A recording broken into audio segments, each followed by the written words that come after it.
வாழ்க வையகம், வாழ்க வையகம், வாழ்க வளமுடன்.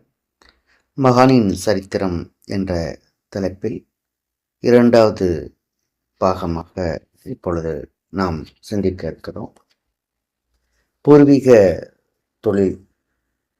பூர்வீக தொழிலான நெசவு தொழிலை மேற்கொண்டார். நூல்களுக்கு சாயமேற்றி விற்பனை செய்வது, புடவைகள் வாங்கி விற்பது தொழிலாக நடந்தன. துணி கிழிந்தாலும் அதன் சாயம் போகக்கூடாது, புடவையின் நீளம் அகலம் குறையக்கூடாது என்ற கொள்கை.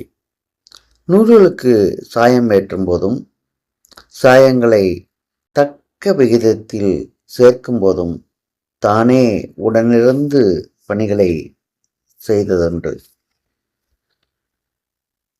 கோடையிலும் குளிரினிலும் உடுத்தி கொள்ள குறைந்த விலையில் நல்ல துணி வகைகள் ஓடைவலு பாபுவலு பொருந்த பார்த்து ஒத்து நெய்து சரியகல நீளம் வைத்து கூடை சுமப்பவனுக்கும் செல்வர்களுக்கும் குறித்த விலையில் விற்கும் ஒரு பணியை செய்வேன் என்று அவர் ஒரு கவியில் சொல்லியிருக்கிறார்கள்.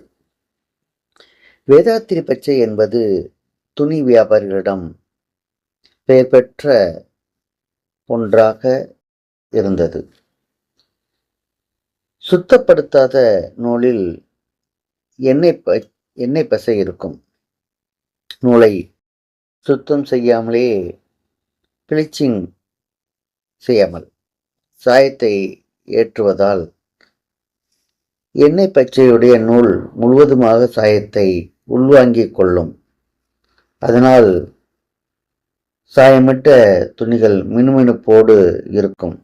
இதுவே அவரது தொழில் ரகசியம். தான் நெய்த துணிகளை சென்னை, மதுரை, கும்பகோணம், பம்பாய், கல்கத்தா போன்ற நகரங்களுக்கு அனுப்பி வந்தார். தனது சுய முயற்சியினால் பொருளாதாரத்தில் தன்னிறைவு பெற்றார். 2000 நபர்களுக்கு வேலை அளிக்கக்கூடிய வகையில் நெசவு தொழிலை விரிவுபடுத்தினார். நெசவாளர்கள் நலன் கருதி 1944 லாபத்தில் 25% ஊக்கத்தொகை. நெசவாளர் மனைவியின் குழந்தை பேருக்கு ரூபாய் 15.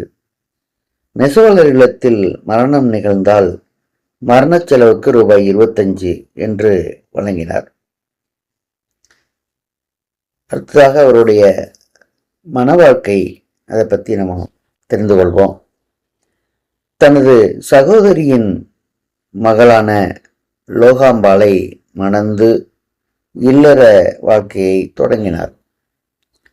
குழந்தை பேறு இன்மையால் லோகாம்பாள் அவர்கள் வற்புறுத்தலினால் மறுமணத்திற்கு இசைந்தார். லோகாம்பாள் தேடி வைத்த ஒரு பெண் லட்சுமியை மணந்தார். இருதாரம் ஏற்ற போதும் குழந்தை பேறு கிட்டவில்லை. சினம் கொண்டு திண்ணை பள்ளிக்கூட மாணவனை அடித்தது, தான் குளிர்ந்த நீரில் குளிக்க பயந்து சிறிது சிறிதாக நீரை உடலில் ஊற்றிக் கொண்டிருக்கும் போது மனைவி திடீரென்று குளிர்ந்த நீரை கொட்டியதால் சினம் கொண்டு இவர்களின் மேல் சில்லென்ற நீரை ஊற்றியது. இரண்டும் தான் செய்த கொடுமைகள் என்று கருதி சினம் தவிர்த்தலை மேற்கொண்டார்.